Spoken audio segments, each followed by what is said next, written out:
This is our unconventional assessment of an unconventional text. The Poor Mouth. And in case you forgot, I'm Kathleen. And I'm Bridget.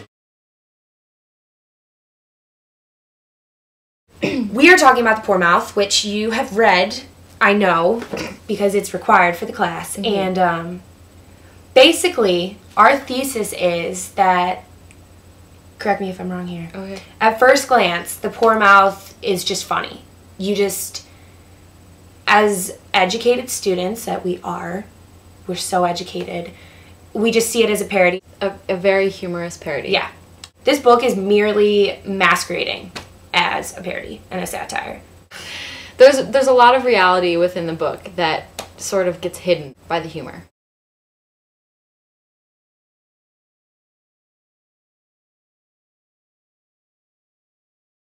Right, okay, so our first step in understanding The Poor Mouth is understanding it as parody. So, so what would it be a parody of if it were a parody? It would be a parody of this genre that was popular at the time. It's an autobiographical genre. There's a book called The Island Man by Thomas O'Crohan. There's a lot of similarities between the two books. In particular, the covers. Let's take a look. This is the cover of The Island Man. Note the position of the man. And this is the cover of The Poor Mouth. Well, the man in The Island Man is very large and strong looking and very imposing. And the man on the cover of The Poor Mouth is the opposite. He's like concave and very weak, but they're in a similar stance. So clearly Flann O'Brien was commenting on The Island Man. The Island Man played a very important role in influencing Flann O'Brien's The Poor Mouth. So because there are a lot of similarities between The Poor Mouth and The Island Man, it may appear that Flann O'Brien is parodying The Island Man and that's what he's going for, but in reality he loved The Island Man and he respected it so much and he thought it was an incredible work of literature that his writing The Poor Mouth is a show of respect for The Island Man. Yeah, it's a testament to that. It's a testament to it, and it's not a mockery of it. So which many people have interpreted it as. Yeah, and there's many critical claims that say that The Poor Mouth is just a parody of The Island Man. So in researching the inspiration and the role that The Island Man played in O'Brien's writing of The Poor Mouth, we found this quote that is very pertinent to the point that we're trying to make, so I'm going to read it now. Our ideas of parody have to be adjusted, for it was clearly not O'Brien's intention to denigrate The Island Man. He was so deeply affected by the book that his comedy is more likely to have been a cathartic exercise for his own feelings, if its effect was so powerful that it was not to be seen or thought about, and certainly not to be discussed with strangers. Then the creative energy it inspired had to be directed towards other ends. O'Brien calls The Poor Mouth a prolonged sneer, and adds, "My prayer is that all who read it afresh will be stimulated into stumbling upon the majestic book on which it is based." So in essence, The Poor Mouth is understood as a parody of The Island Man, which is not the way that it should be understood. It is a parody in an overall context, but it is a parody of different subject matter than just The Island Man itself. A major theme in The Poor Mouth, as I'm sure you've noticed, was the question of the Gaelic language. And clearly this book was written in Irish initially, so For that purpose. Basic knowledge that you need to have of the Irish language is that after the famine, most of the language was lost because the poor people who died during the famine mostly spoke Irish, and a lot of the people who emigrated after the famine spoke Irish, and there was really bad associations with the Irish language because the people started associating it with the famine and with being poor and with the awful life beforehand, so they started not liking Irish, so they all learned English. And there was like the outside influences as well, you know. Irish was the language of the poor people and the, uncivilized. So eventually people began again to see the value in the Irish language, and there was a Gaelic revival, with the creation of the Gaelic League, but especially during this time, during the 30s and the 40s. Kevin said that in an article. Hey. That there was this desire among not necessarily the Irish people in the Gaeltachts, the poor people, but other Irish and English as well, a desire to learn the language. So the gentlemen that start showing up randomly on the side of the road in the Portsmouth are based on, real people, real upper class people that thought they deserved to come in and learn the Irish language. The feis that they put on in their made-up Gaeltachts takes up a huge portion of the middle of the book. And there's a lot of interesting things that go on in that section, so we really want to dive into that. Gaels, it delights my Gaelic heart to be here today, speaking Gaelic, with you at this Gaelic feis in the centre of the Gaeltacht. May I state that I am a Gael. I'm Gaelic from the crown of my head to the soles of my feet, Gaelic front and back, above and below. Likewise, you are all truly Gaelic. We are all Gaelic Gaels of Gaelic lineage. He who is Gaelic will be Gaelic evermore. I myself have not spoken a word except Gaelic since the day I was born, just like you, and every sentence I've ever uttered has been on the subject of Gaelic. If we're truly Gaelic, we must constantly discuss the question of the Gaelic revival and the question of Gaelicism. There is no use in having Gaelic if we converse in it on non-Gaelic topics. He who speaks Gaelic but fails to discuss the language question is not truly Gaelic in his heart.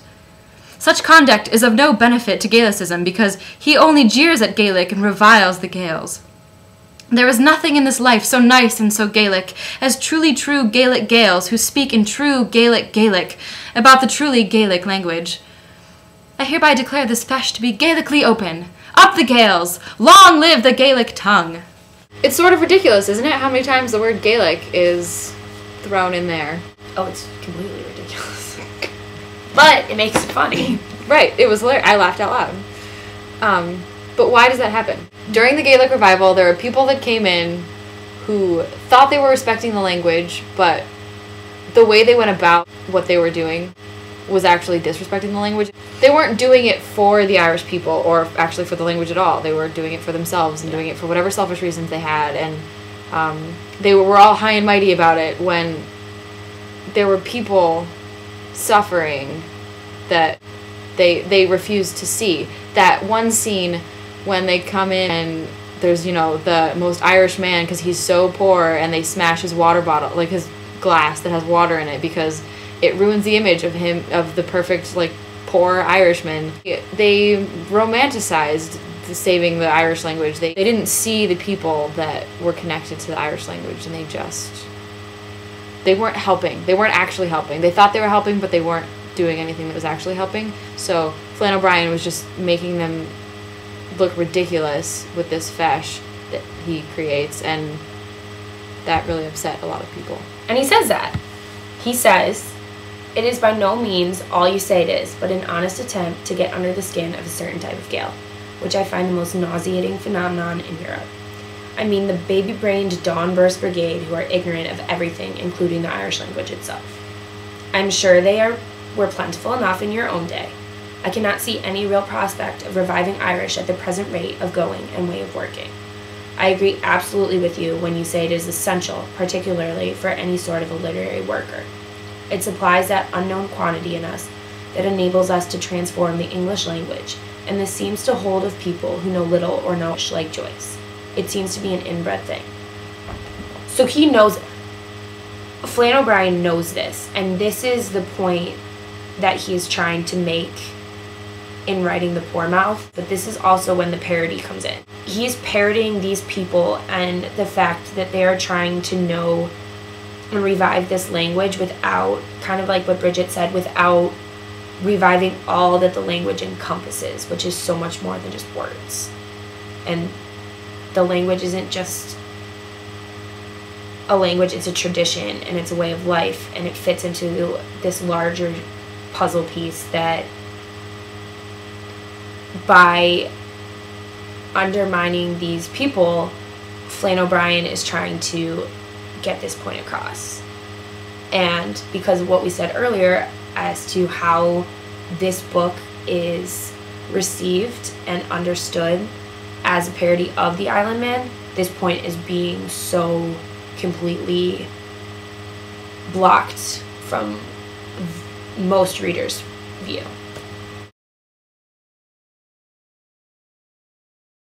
So the Poor Mouth is based in large part on the Island Man, but is not and should not be understood as a parody of the Island Man.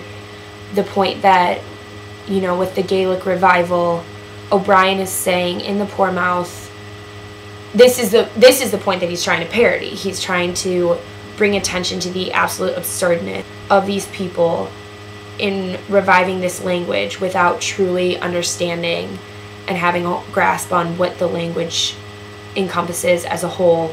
And O'Brien kind of says this: it is a comic novel in its own right, but many of its effects are intensified if one is aware of the background of rural autobiography, so The Irishman.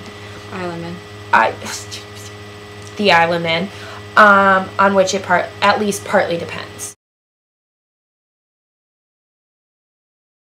Okay, so we have a few questions, and the first one is, we just want to know what your initial response was to The Poor Mouth, and what you found funny and what you maybe didn't find funny.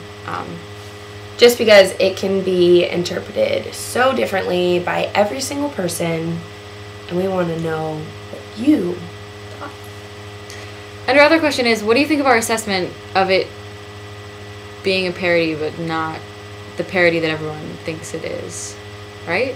Yeah, because there's so many avenues you can go down with this text, and assessing it and nitpicking it and pulling it apart and understanding it, and we chose a way that kind of encompasses a lot of those different ways. So we want to know your reactions to our assessment. And other examples of parody that you maybe found. Yeah. We can waste the whole minute at the end as just us, like, digging around. I just had such a desire to moo. But Crickets. And I'm styling, wearing, what's the word? Modeling the blouse. What's the costume change? Costume change. I hate this side of my hair. Girl problems. They're gonna hate us.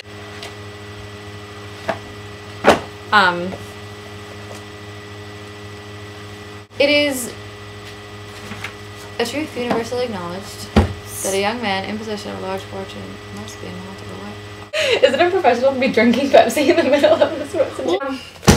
Class. I'm not gonna drink the Pepsi while we do it. Like, the... Wait. And now we're gonna go into silent.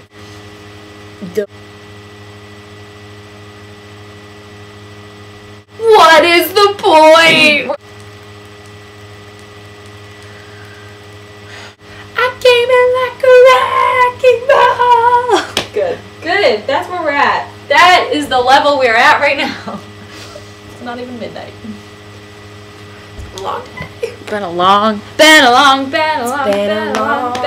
day. And I've been working like a dog.